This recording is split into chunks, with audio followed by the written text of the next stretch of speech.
అందరికీ నమస్కారం. Welcome to MS creators. 18 రూపాయలు ఉన్న సిగరెట్ 72 రూపాయలకు మారబోతుందా అని సోషల్ మీడియాలో అట్లాగే మిగతా ప్లాట్ఫామ్స్ లో చాలా హల్చల్ చేస్తుంది. ఇది వాస్తవమా అంటే వాస్తవం అని చెప్పొచ్చు, వాస్తవం కాదా అంటే కాదు అని చెప్పచ్చు. ఎందుకు అంటే జిఎస్టి అనేది 2026 జిఎస్టి స్లాబ్స్ ప్రకారం ఈ పొగాకుపై 40% అనేది అత్యధికంగా విధించడం జరిగింది. అలాగే మనకి ఏదైతే ఉందో కాంపన్సేషన్ సెస్ ఉంటుంది.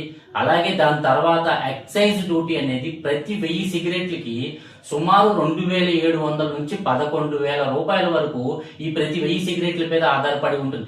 ఎందుకు ఇలా ఉంది, ఎందుకు ఇలా చేస్తున్నారంటే 2019 కోవిడ్ తర్వాత ప్రజల యొక్క హెల్త్ ఇష్యూస్ వల్ల కానీ లేదనుకుంటే రెవెన్యూ పరంగా కానీ సెంట్రల్ గవర్నమెంట్ అనేది తీసుకునే చర్యల్లో భాగంగా ఇది 2027 ఏదైతే జిఎస్టి స్లాబ్స్ ప్రకారం ఇది భవిష్యత్తులో జరగవచ్చా అంటే జరగవచ్చు, లేదా అంటే జరగలేదని చెప్పొచ్చు.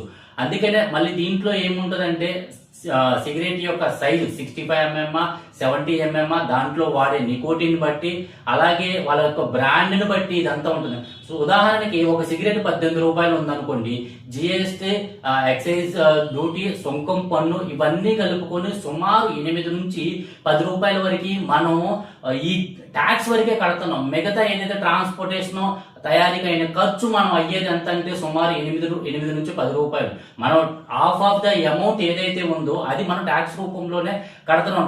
ఇది ఒకవేళ హైయెస్ట్ పెంచితే వీళ్ళు ఏం చేస్తారంటే తాగే వాళ్ళు తగ్గుతారు కదా అంటున్నారు. తాగే వాళ్ళు తగ్గరు. ఎందుకంటే ఉదాహరణకి పోయిన గవర్నమెంట్ లో ఆంధ్రప్రదేశ్ మద్యం విక్రయాలపై చాలా రకాల ప్రయోగాలు తీసుకొచ్చాయి. అయినా కానీ వాళ్ళు ఏం చేశారు, పక్కనున్న తెలంగాణ నుంచి దొంగదారిన తీసుకొని వచ్చి అక్కడ మద్యం అమ్మటం కానీ లేదనుకుంటే వేరే ఫేక్ బ్రాండ్స్ పెట్టి తీసుకొని వచ్చి ప్రజలు దాన్ని స్వీకరించారు. దీనివల్ల హెల్త్ ఇష్యూస్ ఇంకా ఎక్కువైపోయాయి తప్ప ఎక్కడా తగ్గలేదు. తాగేవారు ఎప్పుడైనా ఇంకా సంఖ్య పెరుగుతుంది తప్ప గవర్నమెంట్ ఇలాంటి ఎన్ని పథకాలు తీసుకొచ్చినా ఇంకా ఎన్ని మీరు హైయెస్ట్ అమౌంట్లు పెట్టినా కానీ ఏదో రకంగా ఫేక్ రావడం వలన కానీ లేదు అనుకుంటే బయట నుంచి వేరే ఫేక్ ఇండస్ట్రీలు వచ్చి దాని వల్ల వచ్చే పొగాకు వల్ల వీరు తీసుకోవడం వలన చాలా ఇబ్బందికరంగా వాళ్ళ ఆరోగ్యం చెడిపోవడంతో కాకుండా వాళ్ళ కుటుంబాలు కూడా నాశనం అవుతున్నాయి. ఇది భవిష్యత్తులో జరుగుతుందంటే జరగవచ్చు, జరగలేదంటే జరగవచ్చు.